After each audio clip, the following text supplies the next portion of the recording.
Big boss Telugu season 8లో ఆట అయితే కొంచెం ఆసక్తిగా మారింది. ఎందుకంటే వైల్డ్ కార్డుల గురించి అనౌన్స్మెంట్ జరగగానే హౌస్మేట్స్ అందరూ ఫస్ట్ కొంచెం సంబరపడ్డారు. ఆ తరువాత కొంచెం ఆలోచనలు అయితే పడ్డారు. ఎందుకంటే వాళ్ళు వస్తే మన పని కష్టం కదా, మనం సర్వే అవ్వటం కష్టం కదా, మనం వాళ్ళకంటే 5 వారాల ముందు వచ్చి మన హౌస్లో ఉండి ఇన్ని తిప్పలు పడి తిండికి లేక సరిగా నిద్రపోక అర్ధరాత్రి 2 దాకా మనలో మనం కొట్టుకున్నాము. అలాంటి వైల్డ్ కార్డ్స్ వస్తే మనకే ఇబ్బంది అనే విషయం అయితే వాళ్ళకి బల్బు అయితే వెలిగింది, కాస్త లేటుగా వెలిగిందనమాట. కాబట్టి వాళ్ళందరూ కూడా వైల్డ్ కార్డ్స్ని హౌస్లోకి తీసుకురాకూడదని చెప్పి ఫిక్స్ అయిపోయారు. అందరూ ఒక దగ్గర కూర్చొని దానికి సంబంధించిన డిస్కషన్ కూడా చేశారనమాట. అయితే ఈ డిస్కషన్లో ఒక ఇంట్రెస్టింగ్ విషయం అయితే జరిగింది. ఇంట్రెస్టింగ్ కాదు, కొంచెం చిరాకు పెట్టించే విషయమే అనమాట అది చూడటానికి. ఎందుకంటే యష్మి ఇప్పుడు హౌస్లో మాట్లాడుకుంటారనమాట. హౌస్లో మేము 5 అమ్మాయిలు ఉన్నాం కదా, మేము సరిపోతాం కదా 5, ఇంకెందుకు విడిగా బయటికి రావటం అని చెప్పి 6 ఉన్నారు యాక్చువల్గా.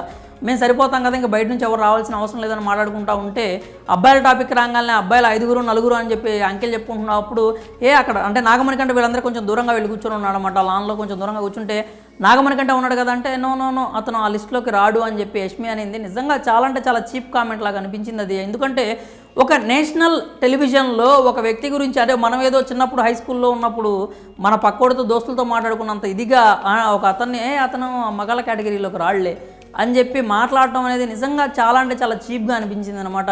యష్మి ఏ చిన్న పాయింట్ ఉన్నా కానీ ఇంత పెద్ద చేసి చూపించడం కావచ్చు, లేకపోతే గొడవ చేయడం కావచ్చు, బాగా డిఫెండ్ చేసుకుంటుందిరా బాబు అనుకునే టైంలో చివరిలో కూర్చొని ఏడవటం కావచ్చు, మనమైతే చూస్తూనే ఉన్నాము. ఎందుకంటే ఆమె ఎప్పుడు ఎలా ఆలోచిస్తుందో, ఎప్పుడు ఎలా మాట్లాడుతుందో మనకైతే తెలియదు.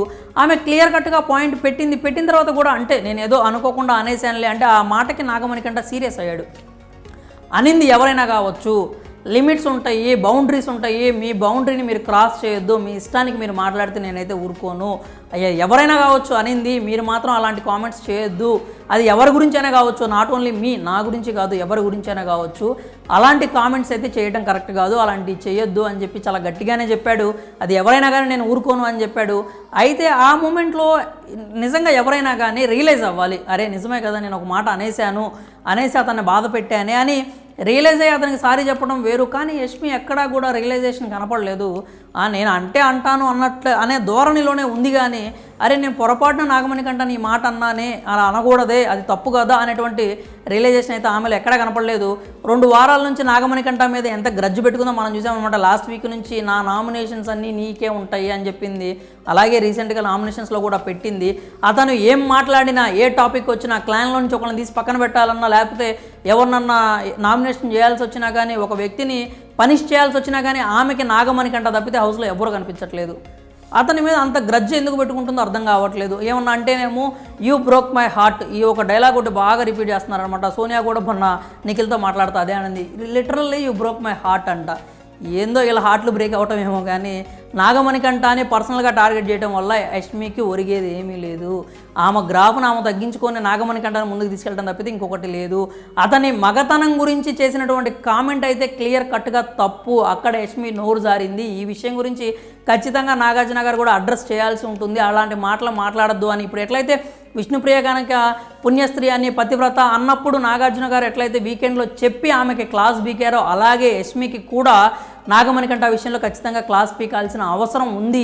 ఇంకొకటి ఏంటంటే ఈ విష్ణు అలాగే వర్సెస్ సోనియా అయినప్పుడు ఆయన చెప్పాడు, ఇంకా జాలమ్మ వదిలేసేయి, మరీ లాగే కొద్ది తెగుతుంది, నీకే ఇబ్బంది అయిద్దని సోనియాకి ఎట్లయితే హింట్ ఇచ్చాడో అలాగే యష్మికి కూడా హింట్ ఇవ్వాల్సిన అవసరం అయితే ఉంది. ఎందుకంటే యష్మి ఫిజికల్ టాస్క్లో స్ట్రాంగ్ ఆడుతోంది.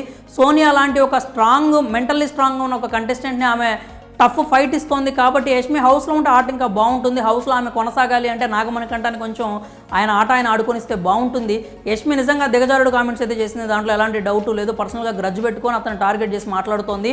అది ఆమె ఆటకైతే మంచిది కాదు, అది ఎలాంటి అనుమానం లేదు. కాబట్టి యష్మి ఆట నిజంగానే మార్చుకోవాలని మీకు అనిపిస్తుందో, అలాగే నాగమణి కంటాన్ని అతని మానాన్ని అతను వదిలేస్తే బాగుంటుందని మీరు అనుకుంటున్నారా? మీ అభిప్రాయాలు అయితే కామెంట్స్ రూపంలో తెలియజేయండి.